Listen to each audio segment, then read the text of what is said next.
Hi friends, നമുക്കിന്നൊരു കോവയ്ക്ക മെഴുക്കുവരട്ടി ഉണ്ടാക്കി നോക്കാം. അതിനായിട്ട് ഞാൻ കുറച്ച് കോവയ്ക്ക നീളത്തിലരിഞ്ഞാണ് വെച്ചിരിക്കുന്നത്. നിങ്ങളുടെ ഇഷ്ടാനുസരണം വട്ടത്തിലരിയുകയോ അല്ലെങ്കിൽ നീളത്തിലരിയുകയോ ചെയ്യാം. അതിനുശേഷം ഞാനാണെന്നുണ്ടെങ്കിൽ 1.5 മുറി സവാള ഉള്ളി എടുത്തിട്ടുണ്ട്, 4 പച്ചമുളക് എന്നിവയും ചെറിയ രീതി നൈസായിട്ട് അരിഞ്ഞ് മാറ്റി വയ്ക്കുക.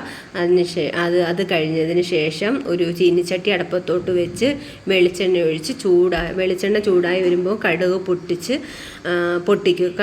കടുക് ഇട്ട് കൊടുക്കുക. അതിനുശേഷം 2-3 വറ്റൽമുളകിട്ട് കടുക് താളിച്ച് അതിനകത്തോട്ട് നമ്മൾ അരിഞ്ഞ് വെച്ചിരിക്കുന്ന കോവയ്ക്ക അതിനകത്തോട്ട് ആഡ് ചെയ്യുക. ആഡ് ചെയ്ത് ഇച്ചിരി ഉപ്പിട്ട് അത് നന്നായിട്ടൊന്ന് വേവിക്കുക. വേവിച്ചതിന് ശേഷം അത് ഒരുവിധം വെന്തതിന് ശേഷം മാത്രമേ നമ്മൾ സവാള ഉള്ളി അതിനകത്തോട്ട് ഇട്ട് കൊടുക്കാൻ പാടുള്ളൂ. കാരണം എന്ന് വെച്ചാൽ കോവയ്ക്ക് ഒന്ന് നല്ല രീതിയിലൊന്ന് വെന്ത് വരണ്ടേ. സവാള ഉള്ളി ആകുമ്പം തോനെ വാടേണ്ട ആവശ്യമില്ല. അതുകൊണ്ടാണ് രണ്ടാമത് സവാള ഉള്ളി ഇടാൻ ഞാൻ പറയുന്നത്.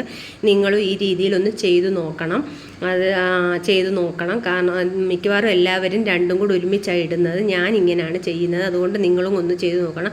അതിനുശേഷം നമ്മൾ സവാള ഉള്ളി ഇട്ട് കൊടുക്കുക. ഇട്ട് കൊടുത്തിട്ട് ഒരു ഇച്ചിരി മഞ്ഞപ്പൊടി അതിനകത്തോട്ട് ആഡ് ചെയ്യുക. നേരത്തെ നമ്മൾ കോവയ്ക്കയുടെ കൂടെ തന്നെ ഉപ്പ് ആവശ്യത്തിന് ഇട്ട് കൊടുക്കണം. ഈ മഞ്ഞപ്പൊടി ഇടുന്നത് സവാള ഉള്ളിയുടെ കൂടെ മഞ്ഞപ്പൊടി ഇട്ടാൽ മതി.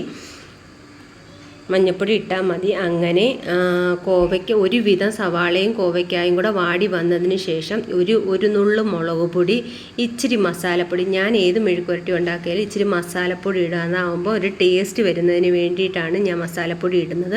നിങ്ങളും അതൊന്ന് ചെയ്ത് നോക്കണം. അങ്ങനെ നമ്മുടെ കോവയ്ക്ക മെഴുക്കുവരട്ടി ഇവിടെ റെഡി ആയിട്ടുണ്ട്.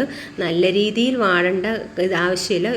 ഒരു ചെറിയ രീതിയിൽ വാടിയാൽ മതി. പച്ചക്കറിയാണല്ലോ, അതുകൊണ്ട് ഒരു ചെറിയ രീതിയിൽ വാട്ടി നമ്മൾ ആ മെഴുക്കുവരട്ടി റെഡിയാക്കി എടുക്കണം. അങ്ങനെ നമ്മുടെ കോവയ്ക്ക മെഴുക്കുവരട്ടി ഇവിടെ റെഡി ആയിട്ടുണ്ട്. നിങ്ങളും ഈ രീതിയിൽ തന്നെ ഒന്ന് ചെയ്ത് നോക്കണം. ചെയ്ത് നോക്കിയിട്ട് ഇതിൻ്റെ അഭിപ്രായം പറയണം. അങ്ങനെ എൻ്റെ കോവയ്ക്ക മെഴുക്കുവരട്ടി ഇവിടെ റെഡി ആയിട്ടുണ്ട്. നിങ്ങളും ഒന്ന് ട്രൈ ചെയ്ത് നോക്കണേ. അങ്ങനെ മെഴുക്കുവരട്ടി റെഡിയായി. ടാറ്റ, ഓക്കെ, ബൈ, സി യു.